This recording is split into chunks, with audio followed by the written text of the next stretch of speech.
didn't get a chance for me little... Well, that's by the by. I'm going to start the show off a little bit different tonight, apart from that. I think this has got to be played. Manchester United.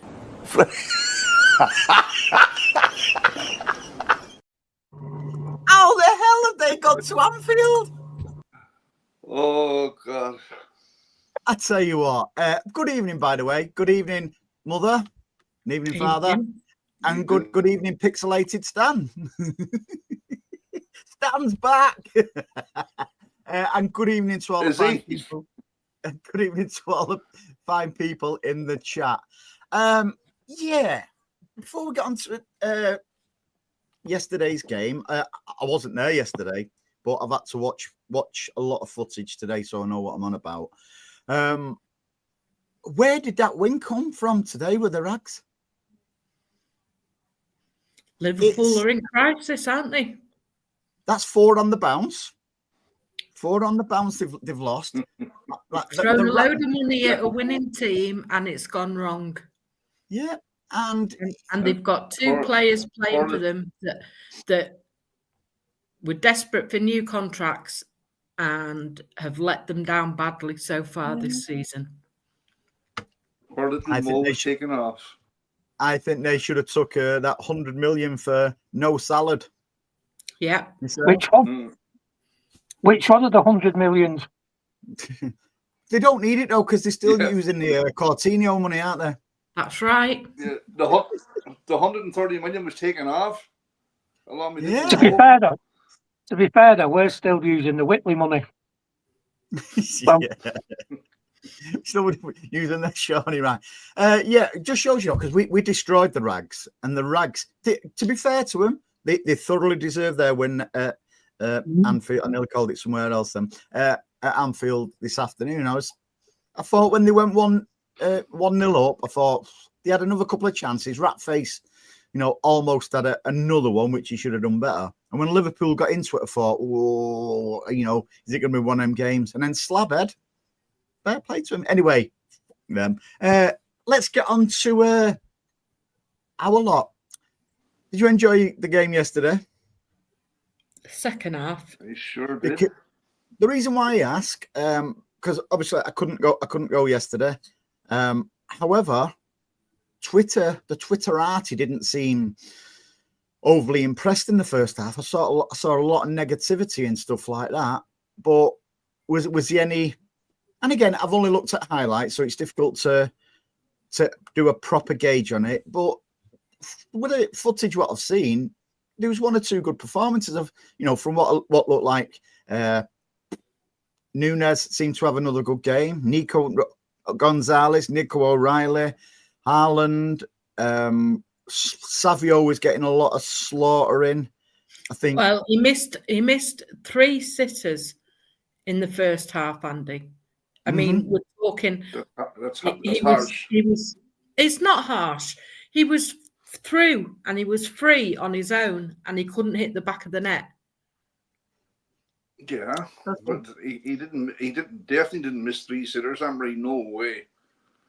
Well, it's a matter of opinion. I thought he was 4 yesterday. At most, he missed 1. It was almost like a back pass back to Pickford, but the gentleman on the other side of the pitch did the very same. He didn't have a good game yesterday. Who's that? Doku. Doku. But we need to understand players are not going to play brilliantly every single game, every minute that they step out onto the pitch. Another clean sheet as well for Donna Summer. I saw a couple of saves what he made there, and I thought, he just looks a big unit, doesn't he? He really does. Everton had a decent striker. They could have been 2-0 up in the first half. Yeah, but if my auntie had bollocks, it'd be my uncle. That's the way it goes. Yeah, but see, at the end of the day, right? Everton came with a game plan, right? To make it dirty. To slowly game down. Pickford was wasting time from 5 minutes in. The referee wasn't even looking at him. He was walking him with his back to him. And the referee had a shocker yesterday. myself and the guy beside me, we counted 19 seconds at one stage. But like the two chances they had, it was a very ugly first half, but that was exactly the game plan Everton came with. They make it ugly. The two chances they had was Aki give the ball away, which that happens, that's football, but he played well otherwise. And then the guy then were done a run, made a save. That was the only two chances they had. We dominated that first half. They made it ugly. But as Stan always says, you take the energy out of their legs and they can't keep that up for 90 minutes. And then the second half, it was a different game, obviously, and that's when we went to town. From what I'd seen, we looked a bit dodgy. Aki had a few moments, but you know, let's remember what Aki does. Diaz seems to be getting really, really consistent now. So one of my points tonight, and I'll ask as well as yourselves, the guys in the chat. I believe we are. Do you reckon we're real title contenders? Stan? Yeah, why not? Why not? We've got it in us. I think, you know, what the gang said a minute ago was right. That first half was ugly, but Everton came to break play down. They won't give us a minute on the ball. We couldn't get into any kind of rhythm. I think any player at City at the moment, if they miss a chance, because you've got Ireland next to them, they're going to look worse than they are. Because of obviously the goal scoring streak he's on. But even he didn't do anything, no touches in the first half, didn't do this, didn't do that. Could have swear he headed the ball against the bar. Is that not a shot? It would have been an own goal. Shout. Was it an own goal? Shot there by Caffey, innit? Nah, I forgot Phil. Phil seems to be back on his A game, you know, with some of the passes, what he was pinging and stuff like that. And it was good to see Cherky when he came on as well. It's almost the same as me now, isn't it? Seen it? There's a lot of positives come out of that game. The problem is they're just sort of like technical, mechanical positives that they're not sexy, they're not flash, but they will win you titles. Do you know we won what it. I love? Foden brought a long ball from through the air, the Foden outside the technical area, and he brought it down just be one touch, like Mara's kind of like, and he just nailed it, trapped it, and sent it off. And during the game, the minute he sent the ball off, Pep went onto the pitch and hugged him during the game. Like it was just. Does anyone think we would have won that game in January, February? Because I don't. No, and that's what I'm saying, Stan. We seem to, and it's not just like last season. We was all and quite rightly so bleating on about the amount of injuries and stuff like that. What's impressed me is the way we're playing without Rodri. Like last season, you know, most people, not just City fans, cited our demise because we didn't have Rodri for a season. Nico Gonzalez now is playing in that position where he's mopping everything up. He's looking a real Rolls Royce. And again, it's something we spoke about on the show many times last season about it doesn't matter whether they're in the squad or whether they sat in the stand. You know, it's the training and the observation when they're in the stand watching it. So when they get the chance, and we saw that early doors as well with Kushinov, didn't we? But I know he's injured at the minute, but that the education started then for young players, and I'm so impressed with Nico Gonzalez. I really am.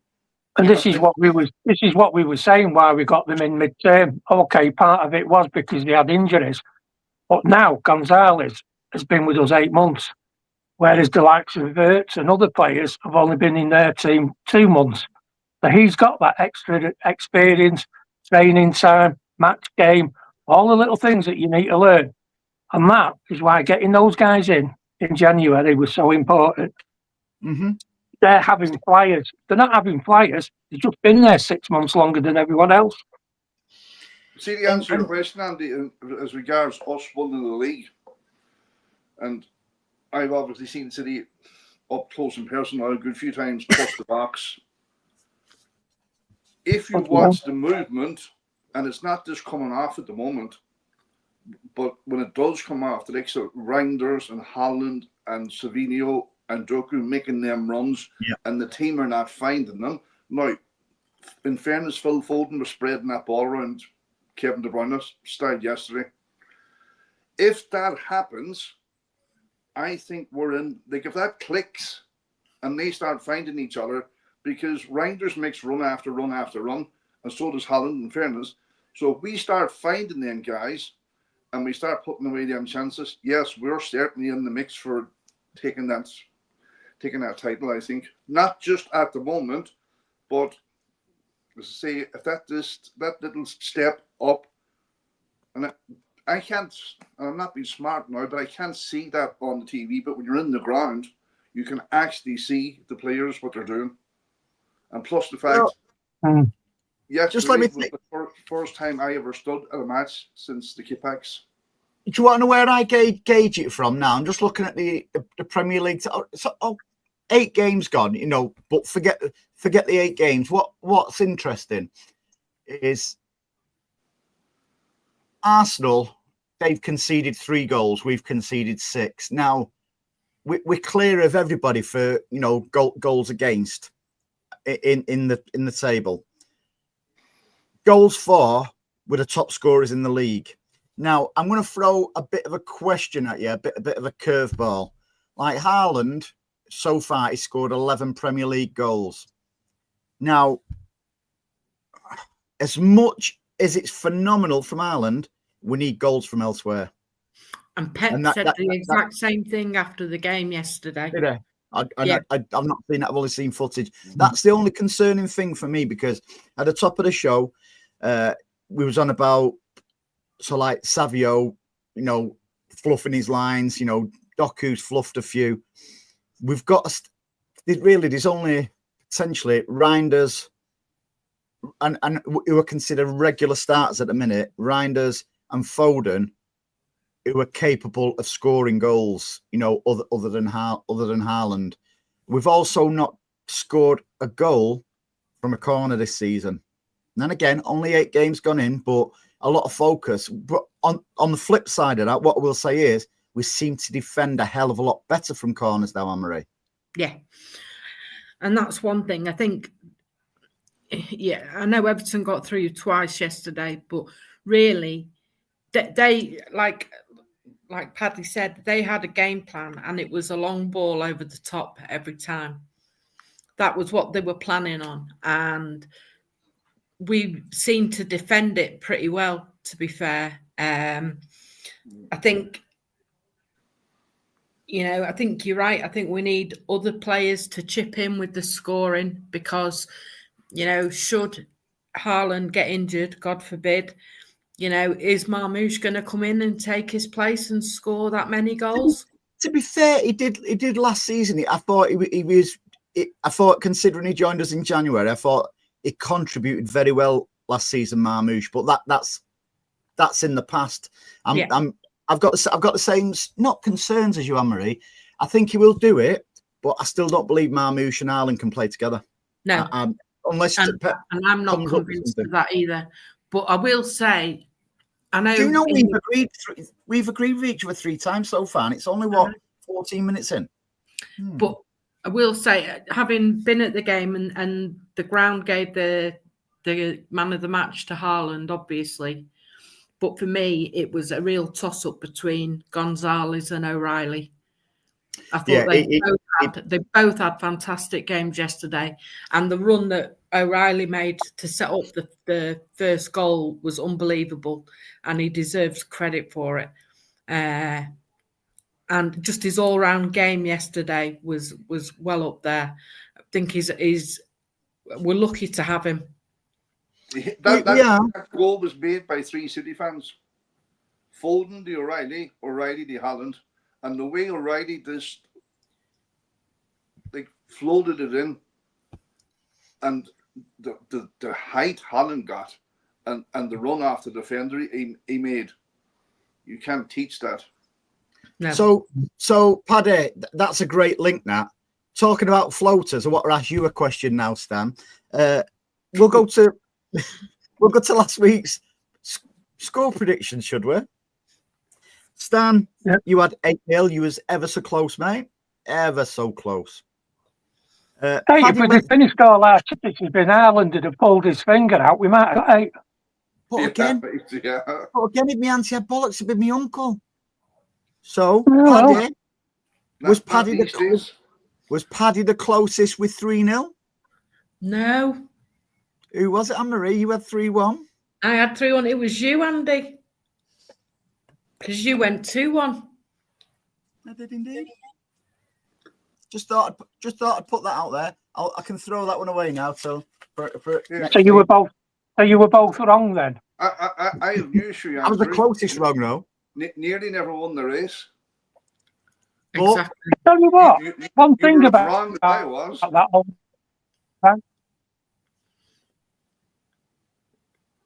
I agree with you, Stan. one thing Yeah, absolutely, stand bang on. about that 100%. O'Reilly cross is probably one. Yeah, he's the only one in the league who could have got that header. At first, I thought, how high is that header? Who's going to get on the end of that? Sorry, how high is that cross? Who's going to get on the end of that? And then it was like, well, fair dues. Unfortunately, I had to watch Match of the Day for some of me. You all right there, munching away, love? I was just having ice in my drink. What I had to watch Match of the Day last night. Well, Match of the Day today from last night, and I don't like watching Match of the Day, but I needed to know. Well, at least half what I'm Rooney on wasn't about. on it this week. No, and Shearer, I think it was Shearer who made a great point about Haaland. He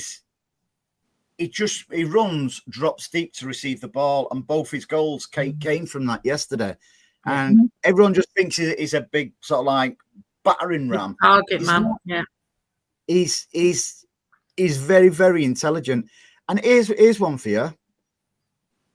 How many times have you ever known Haaland to be offside? Very rarely, to be fair. Good point, actually. Yeah. I even thought that bit, that wasn't even from analysis, watching anything. I was thinking about that the other way. I thought, Haaland is never offside, and that just shows the pure intelligence he's got. He's never actually. I can't. Don't mind my memory because it's like a goldfish, but I can't ever remember Haaland being blown up for being offside. Actually, I mean, nobody likes to admit it, but I thought Mika Richards did a decent piece on him. He showed you that even though defenders are doing the right thing, because of his intelligence, he can move around the lines and score the goals and do what? Well, basically. In fact, that's what Mika was getting at, his football intelligence. Yeah. You know, just watch your Uncle Fester here on there at Sky Sports. Quite funny. Who, me? No, the other one, it's Win. I seen the thing on Sky Sports. I think it was this morning, was it? Where they turned around. The other one armband it. Yep, turned around and said that the top number of the Harry Kane team, we have now become the Haaland team. And let's not forget, Erling Haaland is the top marksman in Europe at the minute, even ahead of Kane. A goal every 57 minutes. Well done, Stato. That wasn't me. It was Match of the Day. Match of the Day last night. Oh, to put in context, Aguero was 112 minutes. It's just... That's nearly double. It's incredible. But again, we do need goals from elsewhere, because God forbid we lose Haaland and we could be in real trouble. Forget about doing a false nine or anything like that. If God forbid if Haaland did get injured, we need to back him up, because we want to get in a position where other people are chipping in, and if we're in a decent lead, we'll be able to take Haaland off rather than have to play him pretty much 90 minutes every single game. I completely agree with that. That's 4 times. What's going on? It's scary. I have a question for you, Andy, that I forgot to ask you there a couple of minutes ago when you were talking about Amory. Agreed with you the second or third time. Why do you think Mamouche and Haaland can't play together? You broke up then, mate. What do you say? Why do you think Mamouche... No. You nearly got me. You nearly got me. No, I'm too good for you now. But why can't you think that them two can't play together? I don't know. I just feel like I feel Marmouche is better suited straight down as, say, a number 10, number 9 than a winger. And I just think the times I've seen them play together, I just get the impression that they get in each other's way. I'd love to be proven, not that they're proving little old me wrong. I'd like to see something where I think maybe I'm wrong on that. Stan, go on. You're more intelligent than the average bear, aren't you? Not really. That's true. Anne-Marie, I'll ask you then. No, I think it's a good shout that about them playing together, and I don't think Mamouche is suited to playing out on the wing, because I think if we play him on the wing, then we don't play Doku or Savinho. Even though I'm not convinced on Savinho at the minute. No, mate. That's 6 times. No, scary. But I'm not sure he's up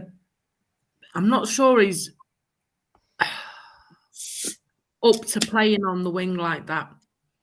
No, and as you say, as a number 10 at the minute, I don't believe you can play him as a number 10. Not when we've got Foden and Cherky in that team, or available to play in that team. So where he fits in now, unless he's going as an out-and-out striker, in which case we're not going to play them together. I'm not sure where exactly he fits in. I think on that, though, we've got, and it goes back full circle, innit? If we're scoring goals from elsewhere, it'll give, say, Haaland a bit of respite where Pep don't have to play him in every game. So Marmouche will come in and knock a few goals in, or Cherky or whoever. Until we start getting that little bit right, I don't see how we're gonna get the momentum with scoring from all of them. Foden will always score. Foden will always score goals. What I think I said it at the start of the season.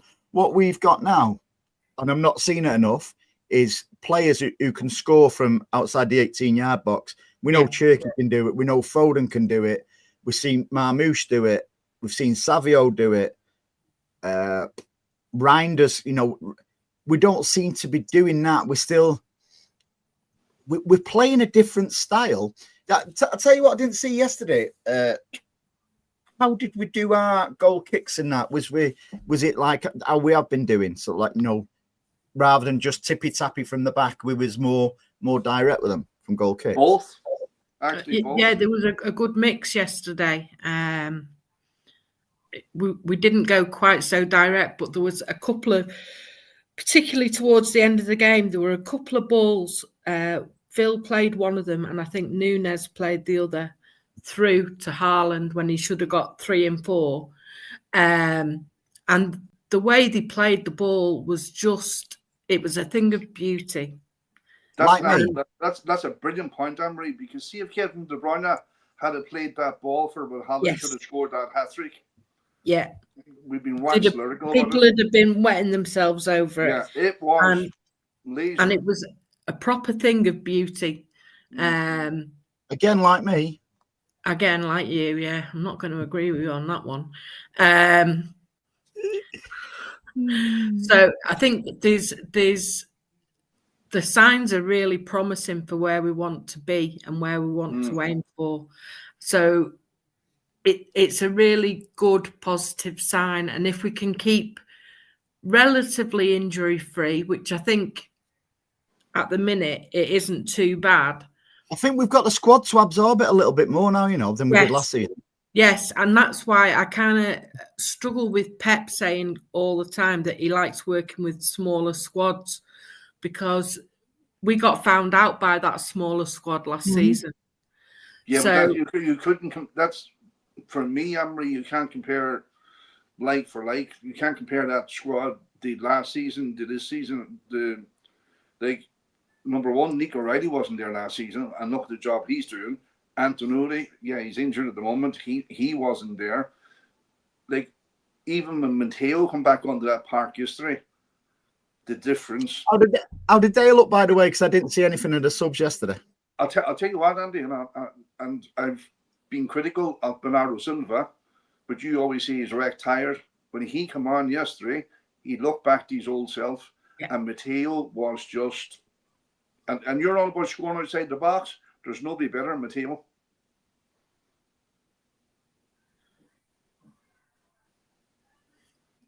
It's good to have him back. And again, Stan, that comes down to the points of you're not burning players out. So if they're getting a bit of respite in between games and stuff like that, you're going to get a better performance, aren't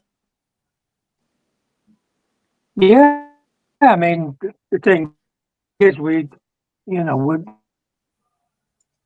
don't feel as though we've got a big injury crisis, but Marmouche there for a while, Kusin not, Rodri's missing a little.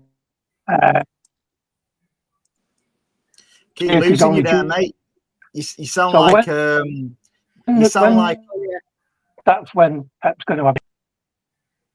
You sound like Norman Collier, mate. For you older ones out there.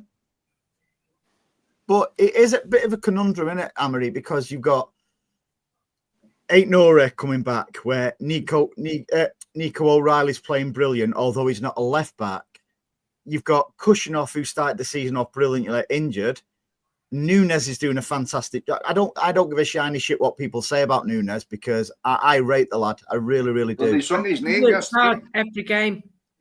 They sung his name yesterday. And that for me, that's a positive because again, it's time to settle in a club and he's not been playing in position, and for him to be holding that position as Nico O'Reilly is, it's quite a. It's a plus for us, but so Aït-Nouri must be thinking, Jesus, how am I going to get back in that team now? You know, the way Nico O'Reilly's playing. Mm-hmm. Kushinov might have a problem there now because, again, he started the season off brilliant there, but he's doing there. We've got Mateo Kovacic, who I think is a great player, by the way. I think, I really do. We've got him coming back, a refreshed Bernardo. We've got Foden, who's back on his A game. You got Ryan. I want to see a little bit more of Reinders, if I'm being brutally honest. I think he's dipped a little bit from when he and rightly so. Watch him, Andy. Watch him.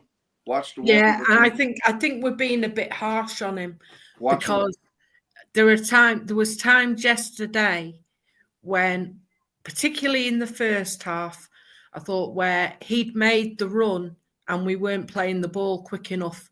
I think what we're missing and what we don't necessarily see is the runs he is making to get in the space. And he did that quite a lot yesterday. And I think that's going unnoticed. And no, but my view on that wasn't about yesterday, by the way. It's the games I've seen him playing at the minute. I just, from what it is, he's come from Serie A, where you get a lot of time on the ball. You don't get that. I'm not saying he's not pulling his weight. I just think he needs to speed his game up a little bit to reflect, when the ball comes to him. There's no doubt about it. He is top quality. But other players we've got coming in, I'm interested to see how Cherky's going to fit into that system as well.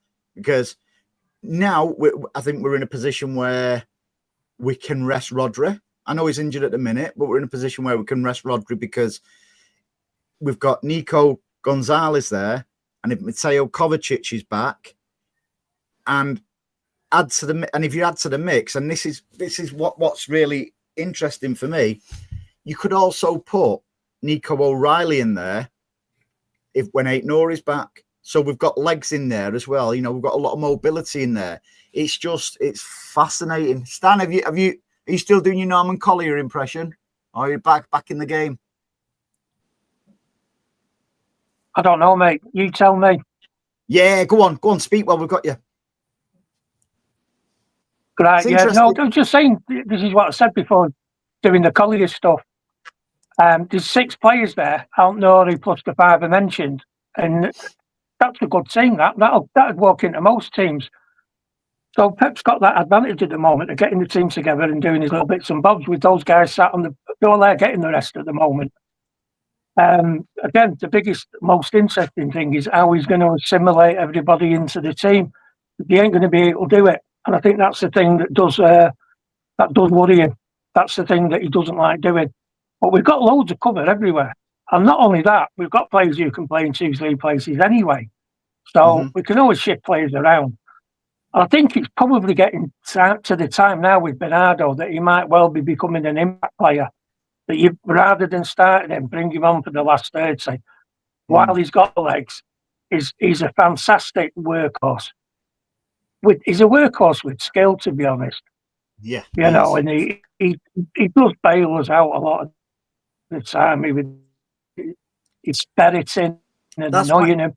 And if you've got those legs and you're starting to die in the last that's why I backed him last year. That's why I backed him last season, mate, because people were saying, "Oh, he's not had a good season." But I saw what, not just me. It's not as if I'm a guru. I saw in him where he was covering absolutely everywhere, covering everyone. So you're not going to be on your A game when you're filling in left back, right back, you know, positions. I think the only place he didn't play last season was in goal. So I give him the benefit of the doubt last season because I think he deserves it for what he's done for us and the the work. Well, especially what Pep said as well, Andy. Pep kind of echoed that that's why he made him captain, because of the way he showed up when things weren't going right, and he is very unselfish on the pitch. He puts a lot of yardage in, and that's where I think Reinders is very, very similar. Reinders does a lot of dirty work that goes unnoticed, but he has the flair as well, as same as Silva. They turn it on. I'd love to see Reinders stats in the match. He probably runs most on that pitch. He's everywhere. He's always available. He'll probably play more at Christmas, won't he? No, he's off at Christmas. He's on annual leave. He's out of jobs. He gets his 5 yellows in by Christmas. Mother, don't you shake your head at me. But seriously, right? If you think about it, the Ballon d'Or winner, Rodri, is missing. Our left back is missing, Antonori. Husanov is missing. You couldn't really say... Hang on, I said this 10 minutes ago. But you were froze, and when I finish my point, it'll make sense to you. With them 3 missing, it doesn't like the squad is depleted, but we're not missing them. And if we weren't playing well now, everybody'd be saying, "Oh, we let Kevin De Bruyne go too early." Nobody's mentioning Kevin De Bruyne. That's what we're playing. Of course it makes sense. That's what I said 10 minutes ago. In your own head, you did. Tell you what. No. Verbally. No, you're right though, Paddy. You are right. And we've got the same problem up front, trying to get in shaky. Right, Marmouche and what have you. You know, we've got a lot of good options and we've got a lot of good things to come in. Mind, come January, we've got no Marmouche and we've got no Aït-Nouri either. Well, we've not really had them so far this season, have we? You're there, Paddy. African Cup of Nations, Paddy. Say it again. African Cup of Nations. I said you got a lot of, you know, you're right there, Paddy. There's a lot, you know, up front we've got the same problems, haven't we? We've got Churchy to come back in properly. Marmouche to come back in properly. Somebody else and all who forgot. But yeah, Bernardo to a degree, because he can play out on the wing as well. So, yeah, well, a point what Anne-Marie made there, though, it's like that Aït-Nouri and Marmouche will be away for the Africa Cup of Nations, but we've not really had them this season. So now, if they'd have been starting, Marmouche and Aït-Nouri had been starting for us every single game and being top notch for us, I'd have a bit more of a worry than I am now, because they've not played many minutes really so far this season. I just hope we haven't got African Johnny Stones who were injured for us in yeah, magically okay for the internationals. Yeah, Well, but he he's was come on back. the bench yesterday, Stan. He's on the bench. Jake He's got came in at the Norman. end. He's gone all Norman Collier again, hasn't he? But yeah, He had about 10 minutes at the end, didn't he? No. I didn't see any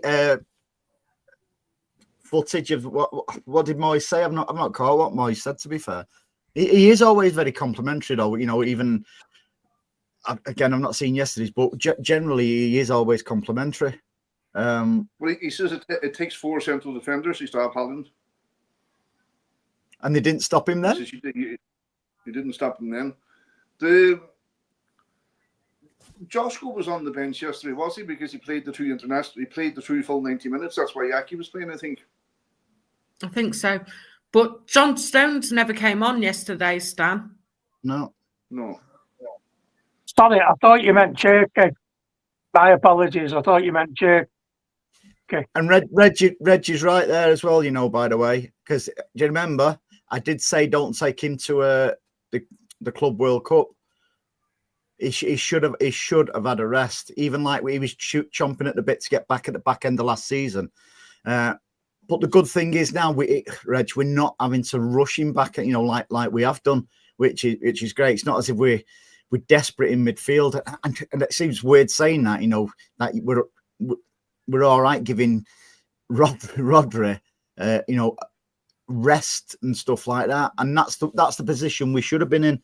The problem is we was rushing him back for all kinds of things because we didn't have enough cover or quality of cover in midfield. But now we're blessed with that squad we've got, because you could play a second 11 and you still fancy us to go out and win there. Without a doubt, we've got the best squad in the league, 100%.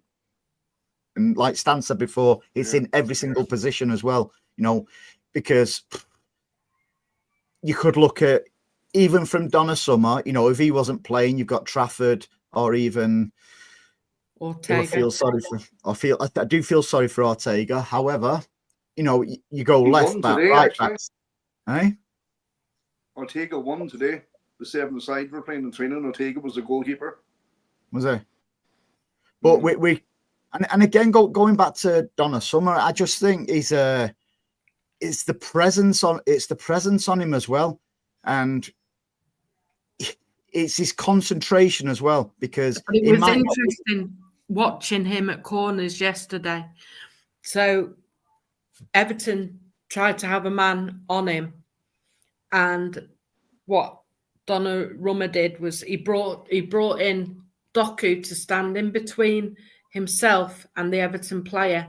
And what he was doing then was, when they were in the box waiting for the corner to come in, he was pushing the City player. So he wasn't fouling the Everton player, if you know what I mean. It was quite an intelligent move to make, and it just made me laugh watching it.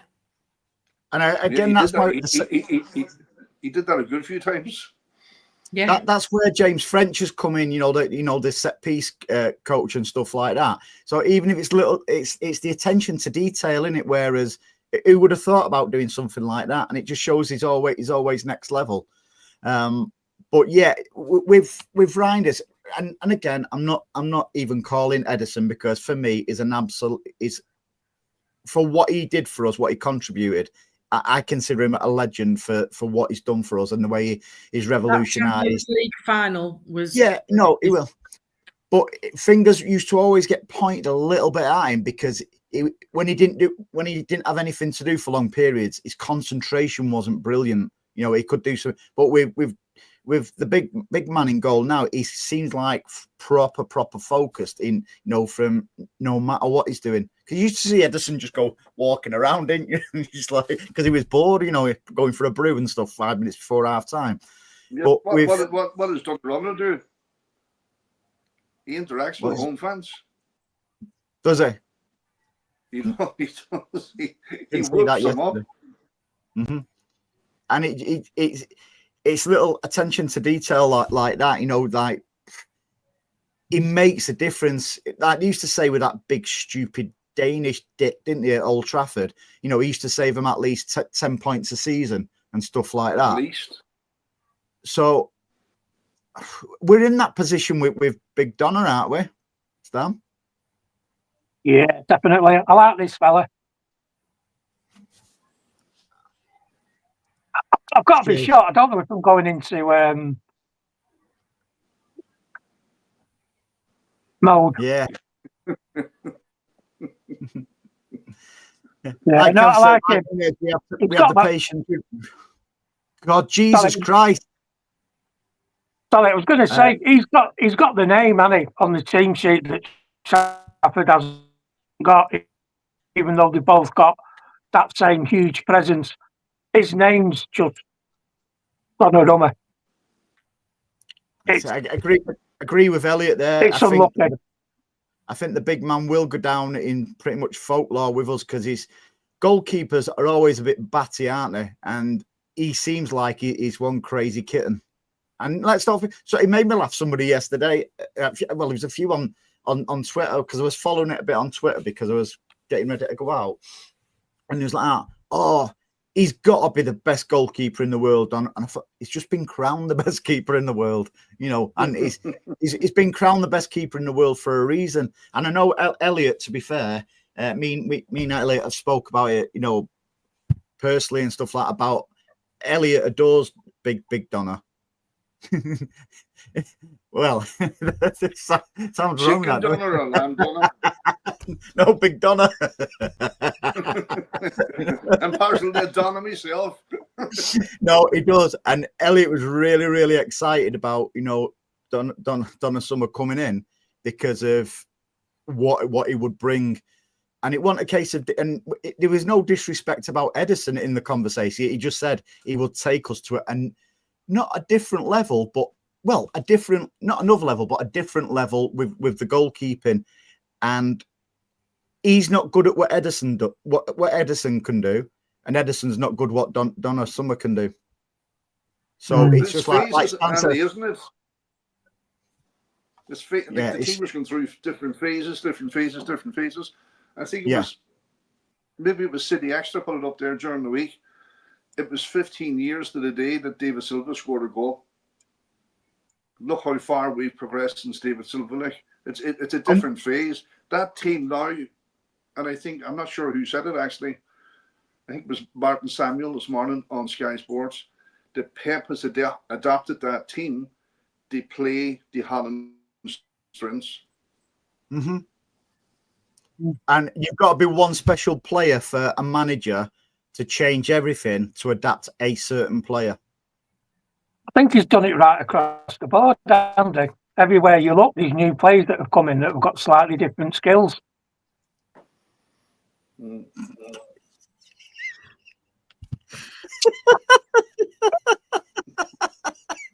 Oh, It's just a shame Stan isn't right. Your ghost is fantastic. It's just me. But it's that strength in depth now where, and again, I'm standing by what I said about we will win the league by 10 points. He's got more tools. He's got more keys for his locks, hasn't he, Andy? Because when we lost 2 league games, there was a bit of a meltdown, but we was very, very in the fledgling parts of a team rebuild, and now what we're seeing from these players is a different kind of steel as well. It's not, you know, we've never been a soft team, but we're seeing people who've got a bit about them, like Foden, Cherke, Reinders. We know that with Kovacic, Nico Gonzalez can put his foot in there. We've got Diaz. We've got people who are not afraid to, if they get a smack. It's like even Haaland for that matter. He gets clattered all the time. He doesn't even moan about it. He just gets up and gets on with it because he knows. He did have a little moment yesterday, Andy. Did he go on? Tarkowski in the box, didn't he, Paddy? That'd have been down near where you were, I think. And did he what? Well, you'll have had a better view of it than I did, but he did give it. The corner came in, didn't it? and there was obviously a bit of push and shove like normal, and the ball was cleared, and as Tarkowski ran away, Haaland gave him a good old shove away. Did they? Yeah. And he thought, I tell you what, I'll even nutmeg him to score a goal. Tell you what, Andy, you made me smile then when you said we've got people with a bit more about them, and then you brought up Cherky and Foden, who were probably the smallest players on the pitch. Mm-hmm. I mean, we've got some monsters in there now. You can pretty much field a 6-foot+ team that are all strong and physical. So that steals back that we didn't really have in November, December, January, February last year. There's a lot of steel all over that pitch in the spine. I think the dirt is House captain, wash your mouth out. House captain, have you been on the? Have you been on the pop? Have you been to Benidorm for 4 nights? No, mate. I'd say Trent is getting I'd exactly. rather sign me dad to play for City than them two. I would. I'd rather have you up front, to be fair. I did mention them on another website, House Captain, but was immediately banned. So consider yourself lucky. You're on your first warning. but Trent's getting exactly what he deserves at Madrid, and that's nothing. To be fair, it's not Mainoo's fault because the way he was hyped up, it was everybody who was hyping him up as, he's better than Foden. Okay, yeah. Show me your medals and show me all your goals you score from playing in the same position. So no, I wouldn't even. And where would they fit in? Andy, it's not even worth discussing. All right, sorry. Fucking hell. I think Trent would be a good pick, man, wouldn't he? Yeah. I think Gay's going to Liverpool. Liverpool. No, he's not. Is he not? No, it's off. I'd say the only way we would sign Gay if Stones is not going to be getting a contract. Would you agree? Stones is not getting a new contract.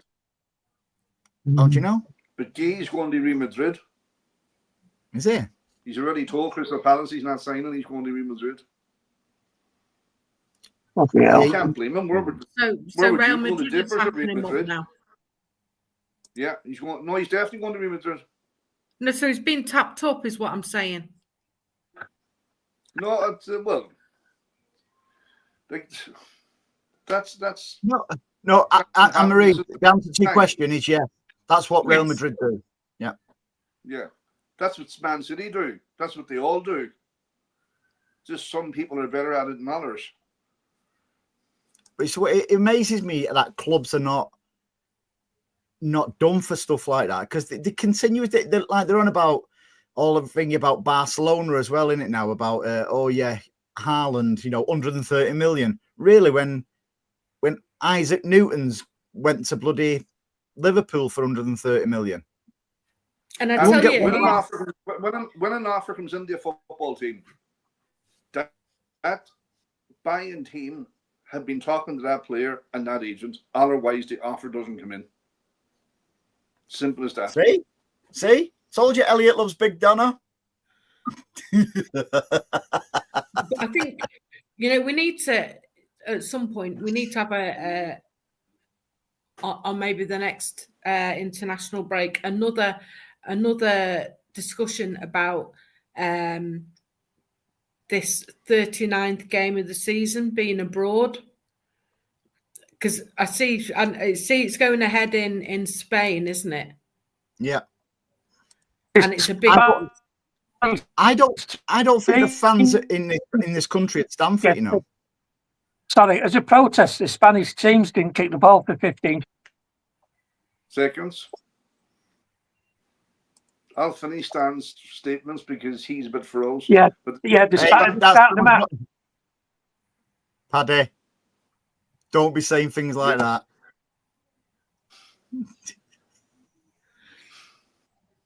Don't you be But he's right in what he's saying. The Spanish football teams in protest didn't kick a ball for 15 seconds in protest at that. Well, yeah, because that 15 seconds will have had a huge impact. It has Well, had a huge the thing impact. is, People are Stan, you talking might be able about to enlighten us here. Stan, you might be able to enlighten us here. I think the reason why the Spanish, it won't be as bad for La Liga teams. They don't support their teams home and away and stuff. Well, particularly away, do they? You know, as much as fans in this country. You know, like you never really get say a Villarreal, you know, taking 5,000 fans to the Bernabeu or anything like that, do you? But in this country, it's so different. I'd say we're more tribal in this country, and we won't stand for it. Look at the Super League, the way all the fans kicked off about that. So I think that's an indication of that last 39 game. One of the interesting points on that is that, and I know it's Arsenal I'm talking about, but just bear with me. They interviewed various Arsenal supporters clubs in America and asked them, would they want Arsenal to come and play a game there each season, just one game? And I think the majority of them said no. We said because part of their dream as supporters clubs is to go to Highbury and watch Arsenal play there, because that's the home ground of Arsenal. So I understand from our point of view. I don't ever see it happening, but La Liga isn't as good as it is. It's not a patch on the Premier League, fame-wise or even financially. So that's why they're trying to plug the game. The Emirates, thanks, Reg. That's why they're trying to plug the games abroad, and whereas we don't necessarily need to. I'm going to We've already got the fan base. I can give you an answer there, Andy. Yeah, it'd be nice, that, Stan, considering I asked you the question. No, there's a couple of things there. The Spanish teams are a lot better than people think. Would they last the whole season with the English teams? Probably not. But when you do the double headers, they do very, very well, and they've won a lot of trophies in the last 15, 20. I don't think any team's beaten a Spanish team in the European final for a long, long time. Your point about them not being as passionate, they're passionate enough. The problem is it's a huge country. It takes a lot. If you wanted to go from La Coruña, which is like north of Portugal. I'm glad you recovered them with that saying. Yeah, which is like the north of Portugal, and you want to go to Mallorca away, you're going to need a flight. You know, you've got Marbella and all them places and all that. They're right at the other side of the country. If you wanted to go to Tenerife, you've got to get a flight. We don't have to do that with any of our teams. We can. Plastic Paddy does. No, but we're talking about domestic fans, aren't we? And the history of why it never really developed. What they will do is just go to their local bar and watch it with all the mates, the away game. Then they'll go to the home game. But yeah, I mean, the attendances aren't quite as big, and there isn't quite so many away fans for those historic reasons that they don't go because those opportunities weren't there. It's huge. It's like an 8-hour train journey now. What it would have been 30 years ago when we started going to away games, or what was it, the 60s, 50 years ago. They didn't have that. They didn't have that infrastructure. If I wanted to go Villarreal, it'd only take me 3 hours on a plane. Yeah, that's now. But you're talking about. But if I went to London, okay, it'll take me 4 hours in the car. 2 seconds, Andy. I'll give you a bit of perspective, Stan. Yesterday, I went to the Everton match yesterday. That was a 21-hour round trip for me. Yeah, now, not in the 60s. We're not talking about the 60s. When these things have started going and when they started building up, those opportunities weren't there. How many people in the 60s went from Ireland to watch City? A lot, a hell of a lot. What, from Dublin in Liverpool, from Dublin in Belfast, and Cork in the 60s. I never heard of it. Yeah, I didn't hear of that. Bring up the group. I could bring up the group, the Cork group, especially the old guys who follow City no matter where they are in Europe or in Manchester. So how many is that? About?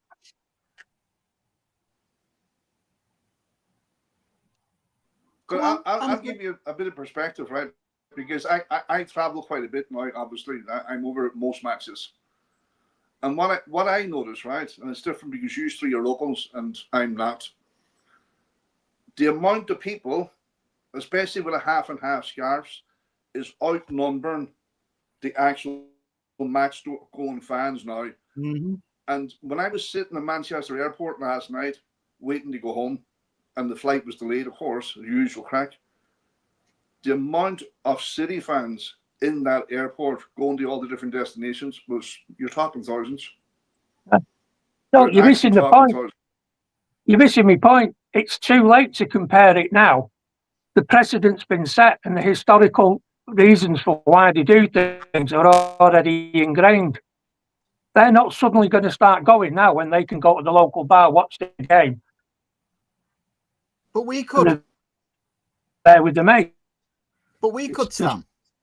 Just not going to do it. But way back in the day, with freedom of movement, yeah, but I mean, how long does it take to get to Birmingham from Manchester? An hour and 50. I'm doing it in the morning as well, funnily enough. Hour? An hour and 50. About an hour and 50. If you were a Barcelona fan, travelling an hour and 50, you might have got to one away game, and that'd have been Espanyol. Within an hour and 50. 2 seconds, Dan. We're playing Crystal Palace now on a Tuesday night, 8 o'clock kickoff. Coming up. Forget today, Paddy. Forget today. We're talking about the historical things of what they had to do. Stan, and it's not developed. About historical things. But have they not got trains back in the 50s and 60s where people could go and travel and train in the 50s and 60s? Franco. Can I make a pertinent point here, Stan? You talk about historical transportation is a hell of a lot better than it was in the 60s. You know, we've got motorways now. You know, not just in England, we've got motorways in all over the place. You know, whether it's in Spain or wherever, it's easier to get from A to B now. It doesn't matter whether somebody's Real Madrid versus Malaga or something like that. What's that about 3 hours from Madrid to Malaga? Don't you think? What's it like? It's more than that. It would have been close back in the day. Like I say, when people first started getting into the habit of going away games, Malaga to Madrid would have been around 6-7 hours they didn't have motorways. You'd have gone to Benidorm really early on. You'd have been met by a cart that went to 2 hotels in the 60s. It wasn't there. It's an entire. So you've grown up. It doesn't matter, Paddy. The English teams have taken fans away to European matches in the 50s, the 60s, the 70s. Yes, English in England in the 50s. In the 50s, under Franco, you couldn't move for the next international break. Stan, yeah, no, that's fair enough. Stan, 4.5 hours. Let me make a point. 4.5 hours from Malaga to Madrid.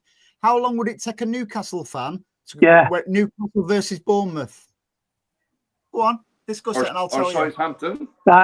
Now, like we were saying, when we first started going away in large amounts in the 60s and 70s in England, how long would that journey have took then? So from Newcastle to Southampton is 5 hours 40. Stan, transportation is a lot better this day and age than it was in the 60s. So that makes it easier to get from A to B. You're entirely missing the point. No, we've also got plane tickets. You're missing the point. Paddy, how much does a plane ticket cost you, roughly? Depends when I book it, but you could be talking. Fucking hell. If you've not been doing something all your life, you're not going to suddenly start now. Yeah, but that's not an excuse for not turning up. If you've not got the culture of doing something, it's what it is. It's a reason. Right. And whether you like it or not, it's the reason. Right. So they're lazy bollockses, is what you're saying. No, they're not. No, they're not. They're not at all. But they wouldn't travel a few hours down the road to go and watch their team. A few hours. You need, like I said, now they need to get a plane to go to an away game, or you're travelling You need the day off work the day before. So what? Not So only what? that, Right. not only that, Let's have, they get things are left very late before they know what an away game is. They Right, might manage only that. have Is 2 there weeks. any If you other had to put up nation- in England, Stan, I'm coming over to the Burnford match now. The 2nd of November, Sunday the 2nd of November. no. Right, I'll be 3 days off work. if this story is anything within the last 20 years, I'm not interested. If this story is within the last 20 years, I'm not interested. So go on. Wait, Tell had they your not got story. planes in the 50s and 60s? Had they not got planes In and trains Spain? and automobiles in the 50s and 60s? No, not really, because of the amount of time that it took. You can't take a day off the day it was. And I just think that's a cop-out. Either Do you know? No, it's not. Do you remember when you first started going to Spain, people say, don't drink the water, don't do this. The country's infrastructure was nowhere near our infrastructure. And it does matter. Stan, they hadn't got dust roads in the 1960s. They tarmac. And Paddy will know about tarmac. He did me No, drive. you didn't. A lot of the stuff that started coming, a lot of the stuff started coming in when they were in the EU. We do remember Stan, you a lot of think Ireland about got fucking stuff from horse the and carriage EU. you're going on. Right, let's get You back on track fucking here. dick. Right, shut They up now. were horse and cart. That's the point. Stan. Oh dear. Yeah. Sam, chill out, You're mate. finally getting the point. Chill out, mate. Stan, you're wrong on every level. Anyway, let's get back on track. I just make beyond it belief, it undermines the integrity of the league, and it does. And going back Yes, to that it does, point, yeah. hang on, can me and Anne-Marie talk now? We've not been talking for about 50 minutes with Waldorf and Statler. It's amazing. It's amazing they didn't go Freddie Davis there, wasn't it? You heard all that. I mean, Freddie Laker. Freddie Parrott. Yeah, Freddie Parrott face. Jesus. So, Anne-Marie, the point is, should we have a chat for a bit now? Yeah, why not? Yeah. Right. So, Beyond Belief says it undermines the integrity of the league 100%, because if they'd go into that length, I reckon there'd be more match fixing for that 39th game happening. 100%. And it just completely, again, this highlights the value that is put on an everyday match going fan. Mm-hmm. I mean, it would be completely wrong to do it. And like I say, I don't for 1 minute believe the Premier League will do it. And it's interesting to see that, like I say, Spain are looking at doing it. It's a huge mistake because, you know, these countries that they're looking at going to, and the main one seems to be America, they do not, I'm not saying they don't have any interest in soccer, because as that's what they call it, but it's a different level of support. Now, I know all the different supporters clubs, they all have the regular pub that they go to for games when they're on and different things. But why would you take a team and put them in a country or anywhere that's, you know, they'd need at least 2 to 3 weeks to acclimatise to the weather and different things. You know, like I'm good at devil's advocate. Why have we got the NFL playing at Tottenham Stadium Because and Wembley? there is an extremely easy answer to that question. The NFL is only big in America. It doesn't have. It'd be interesting because we've got a lot of our friends in the chat are from America and stuff like that. It'd be interesting to see, you know, on their spin. Would they want to see, say, a Fulham versus Brentford being played as a 39th game in the homeland, or would they prefer to keep it, you know, as it is? I'll tell you what. Can I hazard a guess, Andy, why it's happened, right? Right. I'll tell you what. I'll let you and Stan discuss this. No.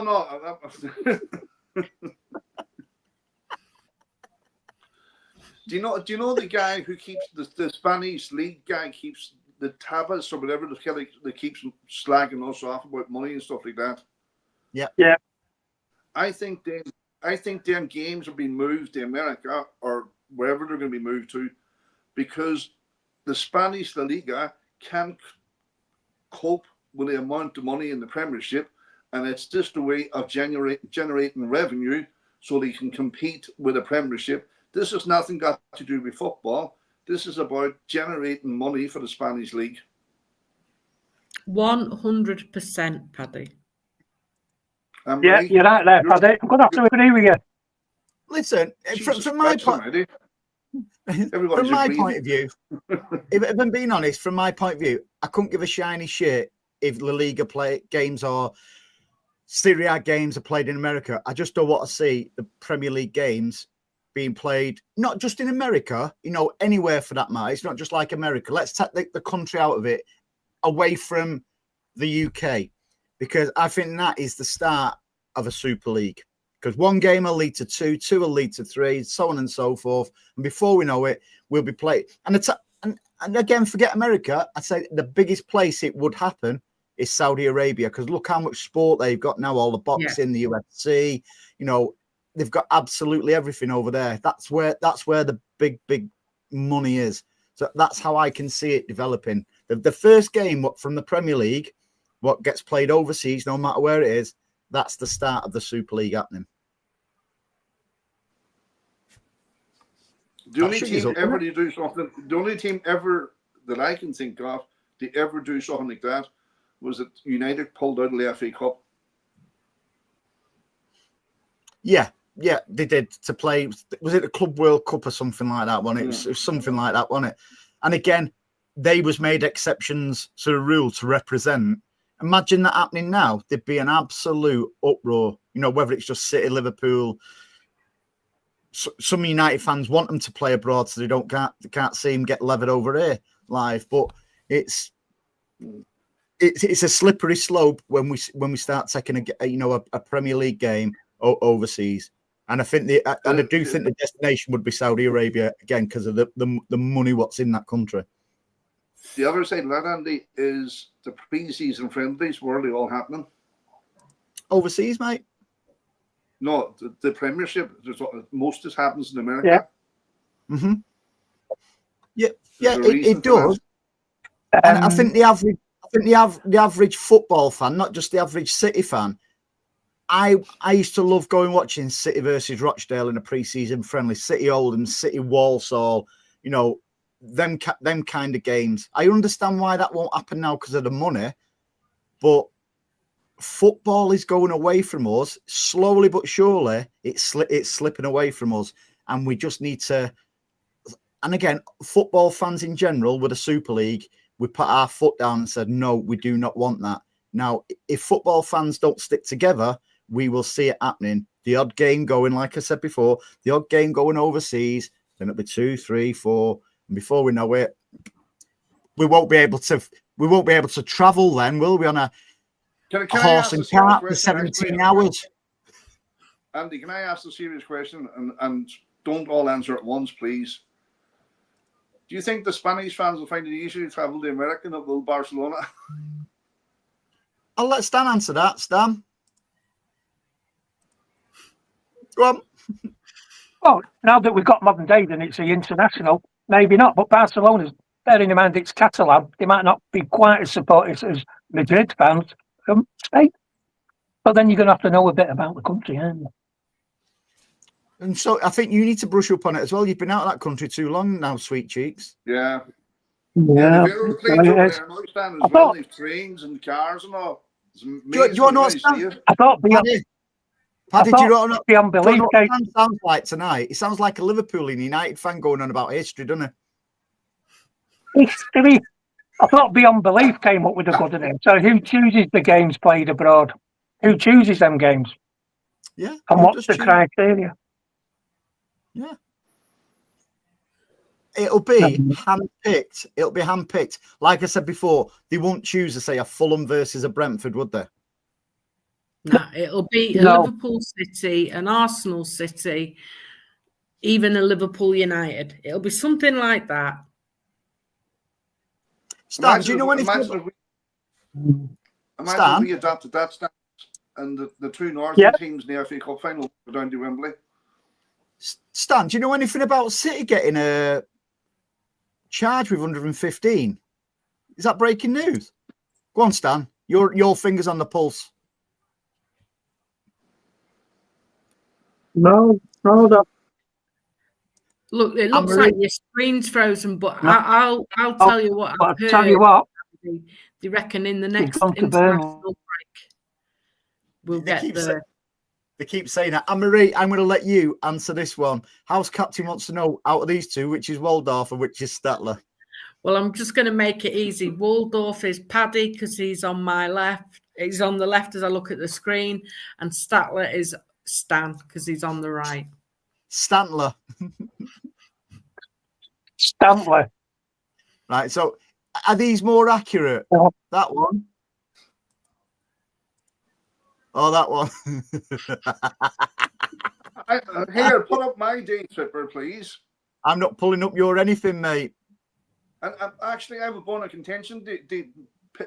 Yeah, exactly. Now, if you could put the two mines and stands side by side, why does he get two pork pies and I only get one? Go on. I'll let Anne-Marie answer this one, seeing as she's in the middle. Because he's at home eating his pork pies, and you have to pay for your pies at the ground, so it probably works out more expensive. That's why. Thank you, Anne-Marie. See, Anne-Marie's fingers on the pulse. So, do you Stan, feel better now? You've got a lot of stuff on your. Yes, mate. No, it's all right. Just all about that. Just makes me laugh that Stan, those other clubs in the country that haven't got developed football. Stan, admit that you're wrong.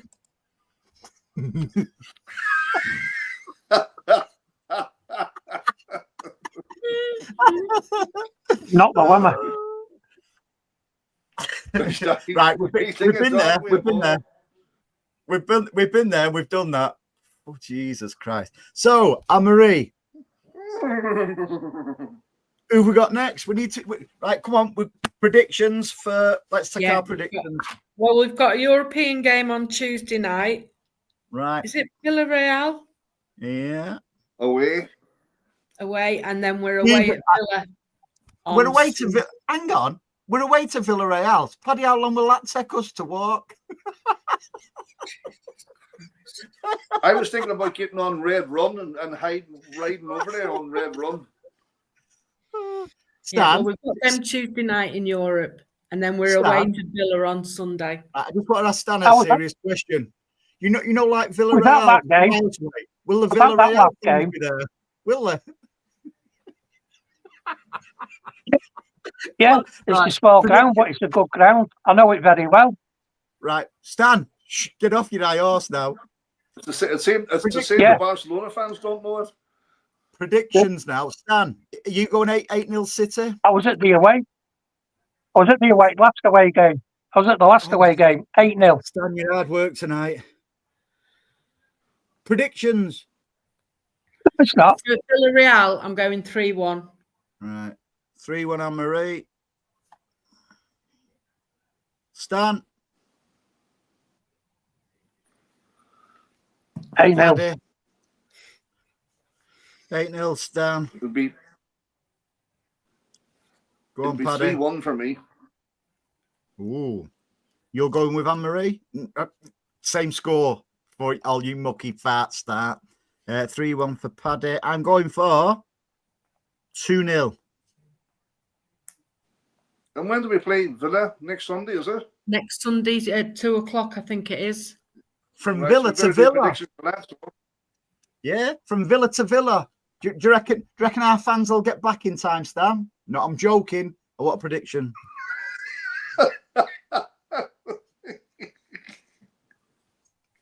City Villa. 8-0. If they set off now, they might get there. Any news on Walker? Burnley, mate. Paddy. I said that before. Stan. Oh, I'm going, Go on. I'm going 2-1 City at Villa. Oh, God. Stan. I love you. 2-1. Mother. 3-1.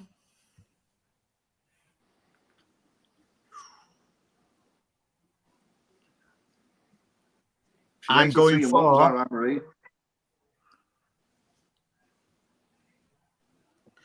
I'm going for something what I wouldn't ever want to see Stan in. 2-2. A plane. Oh, no, right, shut up. Don't get him going again. He's gone. Has he seen his ass? Yes, he's gone. Oh, he's in the huff. He's in the huff. No, it's not that. It might come as a surprise to you, Paddy, but we've had internet connection problems tonight. No shit. Say swear to God. Sherlock Yeah, Paddy there. You've rumbled me. If in doubt, ask Stan's ghost. Yeah, he keeps ghosting us tonight, doesn't he? Fucking Jesus Christ. Tell you what, if anyone can find us somewhere to live in Manchester, let me know, because where I am, right. So, there we go. I hear Spain's nice. Gordon says, Villa will take your passport. How long will it take us to get there? It actually takes me where I'm going tomorrow. I'm actually going right near Villa, and it's an hour 50. It just shows you how easy it is, isn't it, Paddy, to travel about. Yeah, cars are brilliant. I'm going to give you two a pair of bloody wooden spoons for stirring it. Who? You and Paddy. They're not stirring it, it's just ignorance, Anne-Marie.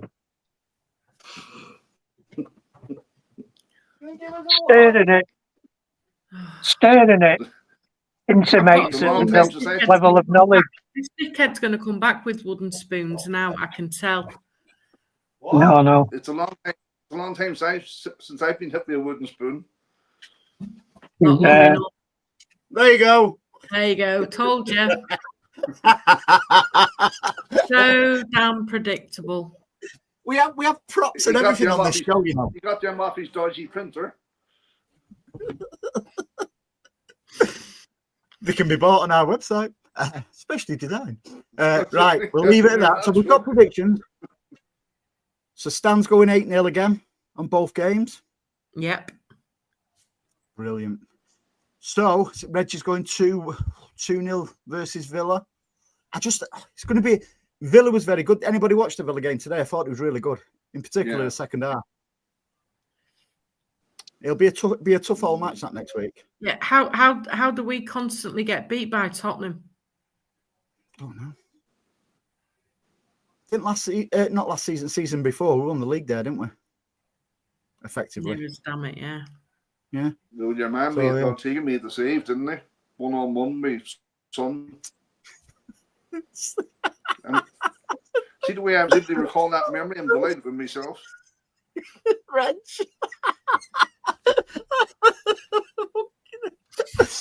Oh, that more like Dan Air for Stan. Stan Air. Seeing some 3-1 from King Clancy, 3-2 for Gordon. Reg, dial up. Yeah, I can see. Can you see it being a tough? I'm not overly concerned about Villarreal. I'm not saying we're going to win. You know, we're going to win comfortable or out. I'm more concerned about Aston Villa on Sunday. That's going to be a tough match. It will do, and it always is. And they're starting to improve from a dodgy start this season. So it will be a tough game, but I still think we should have enough about us to beat them. Where's their manager from, Stan? Hey, Stan, where's their manager from? Well, obviously not very far away, is he? He's only up the road from Barcelona to Villarreal. Up the road, how far do you think it is away? I can. On that note, we'll skedaddle. Listen, as always, thank you everybody who's joined us in the comments. Giggling half that, giggling half. And you got a Waldorf and geography Scotland. lesson tonight. Free of charge. Yeah, you needed one. I bet you didn't know Spain was so big. Take care. He don't know more than 20 metres squared. Listen, He thinks Spain's 20 metres square. On that, so thank you for joining us, everybody, tonight. Until next week, we will Pool bar. back next Sunday, and we will have a giggle as always. Take care, everybody. Have a great week.